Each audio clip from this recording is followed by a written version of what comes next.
December is known as giving season, and it's giving season vibes as the Philadelphia Eagles are giving away the NFC and the division title to rivals in the conference. They've given up the conference title to the San Francisco 49ers as they've clinched the 1 seed, and it appears that they will give away the NFC East title to the Dallas Cowboys. In this massive collapse, it started off with 2 blowout losses to the San Francisco 49ers and Dallas Cowboys. It's one thing to lose to those opponents, but to get blown out 75-32, it kind of brings up glaring red flags that you are not in that class, at least in the NFC. You have a chance to right the wrongs, go up to Seattle, you blow a lead, and you lose that game on the road. Squeak out a victory against the New York Giants, but not in any type of impressive fashion. And yet again, you are up quite comfortably. You have forced a turnover, you have a pick 6 against the Arizona Cardinals. Kyler Murray is still on the mend from an ACL injury from last year, but you were getting sliced and diced by no-name receivers. And I understand that Darius Slay isn't there. There are still pretty good members of that secondary that are getting beat. Yet again, when the chips had to come to the middle of the table, the defense could not stop the Arizona Cardinals. In the second half, they allowed 4 touchdowns in the second half alone. In the 4th and 4, big time opportunity to get a stop and bring some momentum back, didn't do so. Allowed that 4th down touchdown conversion and just continued to have this slow death that we've seen. I understand that the offense hasn't looked the greatest, but the defense, they tried to demote Sean Desai and put it on Matt Patricia. It's far more than that. The issue at hand for the Eagles is just that defensively they're just not good enough.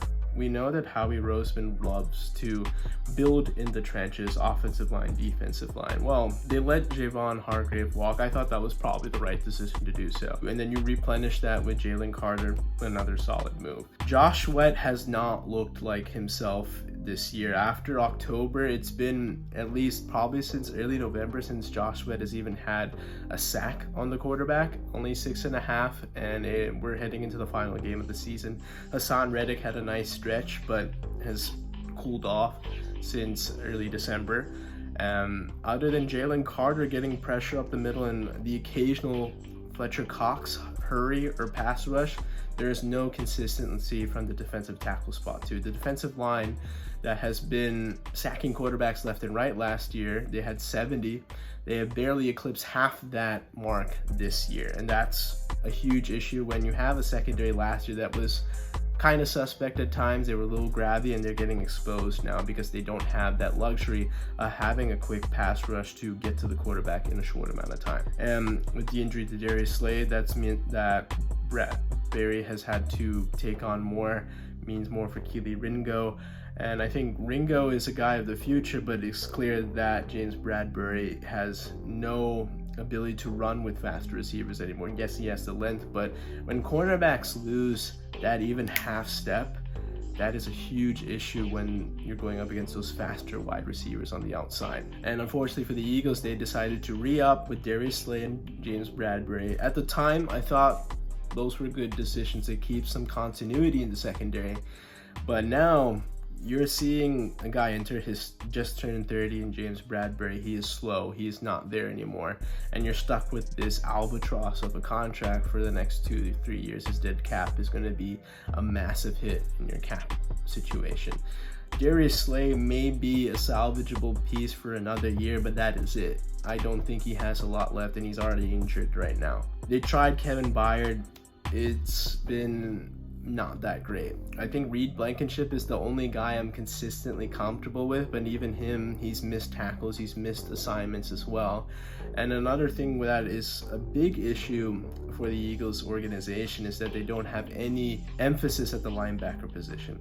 Heading into camp, we were talking about undrafted or older vets that were going to be starters in the linebacker positions. Yes, they had Nakobe Dean, but Nakobe has been injured, and maybe he was ready or maybe he was available. It would have been a different season, but regardless, none of these linebackers have been able to prove that they can cover in the passing game.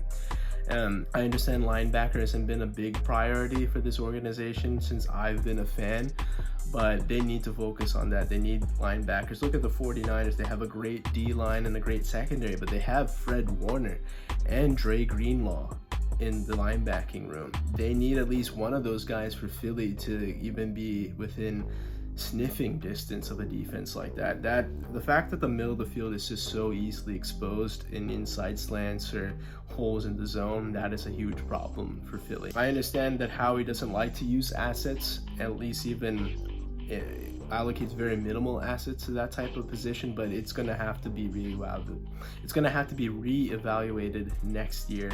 DeAndre Swift is a guy, at least on the running back position, that I think definitely deserves a big contract, or at least a contract extension. I don't know what the number is, but again, Howie Roseman is tentative of giving running backs contracts. He lets a revolving door of running backs come in, but the problem is that you're not going to have the same offensive line. We know that at least Jason Kelce may be done after this year. He is getting older. I don't know if he wants to go through the rigors of another strenuous season. Then you have Lane Johnson, who is probably last 2-3 years of solid productive play. I think he'll make the Pro Bowl this year. I'm not sure about All Pro, but he's a very good right tackle, but doesn't have a lot left. That's really it. I mean, Landon Dickinson, I think he'll be up there in the Pro Bowl regards as well. Cam Jurgens hasn't been the most reliable piece, but he has some potential. But Jordan Mailata has been up and down.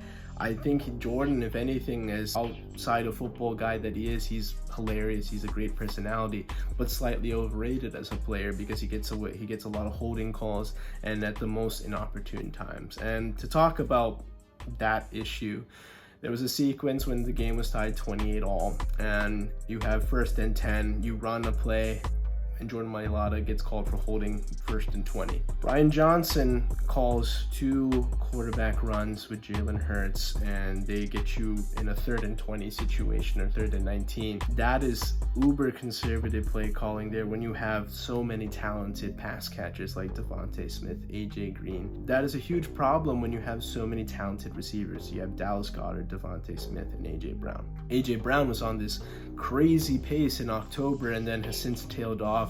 Understand that things regress to the mean, but there's been times that he is just not even part of the offense. I'm not sure what really is the issue. Is this offense is way too talented to be struggling to put away a team like the Arizona Cardinals away. They were 3-12 heading into this matchup, and for them to upset the Eagles and disrupt their playoff flow, I know they haven't been playing the best football, but at least they would have had a chance to have the division, a home playoff game, possibly 2 with the 2 seed. But they'll have to go on the road now, and that's just the price you pay for trying to recreate the same magic and not being able to look at different methods. I think from an organizational standpoint, this is a massive collapse, and we have to talk about Nick Sirianni, the coaching staff. I think Brian Johnson may take the fall for Nick Sirianni's issues as a head coach. Now, and next year, if things continue like this and we're seeing things boil over, Nick Sirianni could be on the hot seat if things don't go well next year. It's just not acceptable to be 10-1 and then fall to 11-5, and now you're playing on the road in the postseason. The Eagles will have a short stay in the postseason at this rate. It would take something miraculous for things to change. I just don't see it right now. They have been exposed as frauds. They have been exposed as pretenders, exposed every which way.